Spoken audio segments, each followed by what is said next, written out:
जर 6-6 महिने प्रत्येक वेळेस आश्वासन देत असतील, रक्त घ्या पण पाणी द्या, आमचं रक्त घ्या. जून संपला, जुलै संपला, अजून देखील टँकर आमच्या भागामध्ये चालू आहेत. एवढी अवस्था बिकट असताना देखील प्रशासकाच्या माध्यमातून आम्हाला निस्ता खेळवण्याचं काम चालू दिसतंय. आम्हाला परवानगी द्या, आम्हाला कर्नाटकात जाऊ द्या, महाराष्ट्रात आम्हाला राहायची इच्छा देखील राहिलेली नाही. कारण प्रत्येक वेळेस खोटं आणि आज नुसतं आश्वासनावरती आम्ही चाललो आहे. ही जर आमची जीवन मारण्याची परिस्थिती असेल तर ते कदापि सहन करू देणार नाही. सांगलीमध्येच जलसंपदा विभाग ज्या ठिकाणी पाण्याचं वाटप होते त्या ठिकाणी रक्त वाटप करून पाणी घेतल्याशिवाय आम्ही जाणार नाही.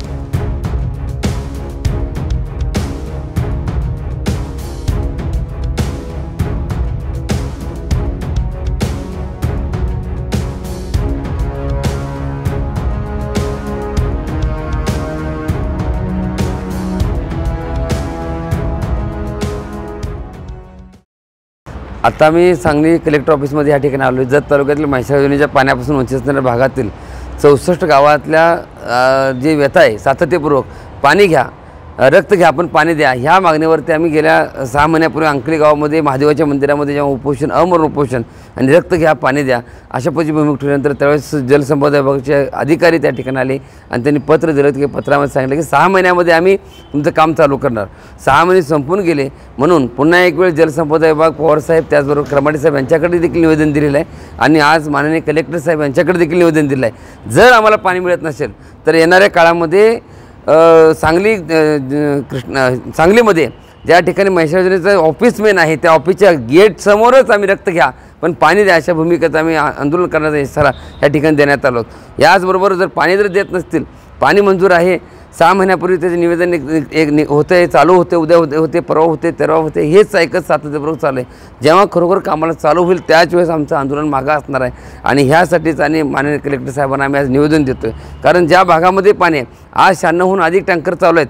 गेले अनेक वर्ष पाणी येणार, पाणी उशिरांनी कोरड घसर अशी आमची परिस्थिती निर्माण आहे. वसपेठ तलावातून गुड्डापूर तलावातून संख तलाव आणि अंकली तलावामध्ये पाणी जाऊ शकते असं पत्र देखील आमच्याकडे उपलब्ध आहे. तरी देखील हा चालढकलपणा होतोय. जर सरकारने पाणी जर नाही दिलं आणि जर कामाची सुरुवात येत्या 22 तारखेपर्यंत जर नाही झाली तर सांगली पाटबंधारे विभागाच्या समोरच रक्त घ्या पण पाणी द्या अशी भूमिका आम्ही ठाम ठेवणार आहे.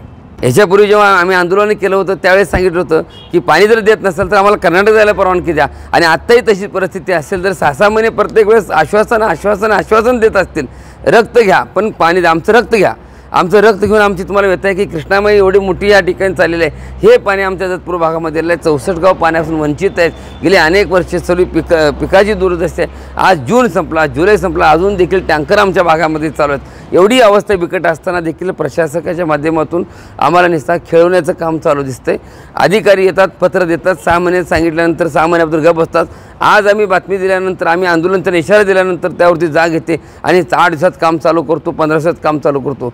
आम्हाला ह्या गोष्टीवरती जायचं नाही. आम्हाला लेखी आश्वासनाबरोबर काम 100% चालू होणार.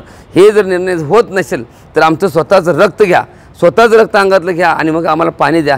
हे पाणी म्हणजे म्हैसाळचं पाणी आम्हाला मिळलं पाहिजे, हीच आमची कडक भूमिका आहे. आणि एवढं जर करून जर जमत नसेल तर सरळ आम्हाला परवानगी द्या, आम्हाला कर्नाटकात जाऊ द्या, महाराष्ट्रात आम्हाला राहायची इच्छा देखील राहिलेली नाही. कारण प्रत्येक वेळेस खोटं संताची भूमी आहे, पवित्र भूमी आहे. आज एवढी मोठी आषाढ वारी, एवढे लाखो भाविक चाललेले आहेत. आज वारकरी संप्रदायामधले पंढरपूरला जायचं सोडून आम्ही कलेक्टरच्या दारामध्ये येऊन बसायची परिस्थिती आमच्याला निर्माण झाली आहे. हे फक्त पाण्यामुळं. जर जनता जर सुखी नसतील, चलता देव नाही पुजते पत्थरचं काम, जितने आत्मा पूजे उतने शालिग्राम असं शास्त्र सांगते. राष्ट्रीय संत गाडगेबाबा महाराजचा विचार आम्ही मनामध्ये ठेवून वाटचाल करतोय आणि आज नुसतं आश्वासनावरती आम्ही चाललो आहे. ही जर आमची जीवन ठेवून मारण्याची परिस्थिती असेल तर ते कदापि सहन करून घेणार नाही. सांगलीमध्येच जलसंपदा विभाग ज्या ठिकाणी पाण्याचं वाटप होतंय त्या ठिकाणी रक्त वाटप करून पाणी घेतल्याशिवाय आम्ही जाणार नाही.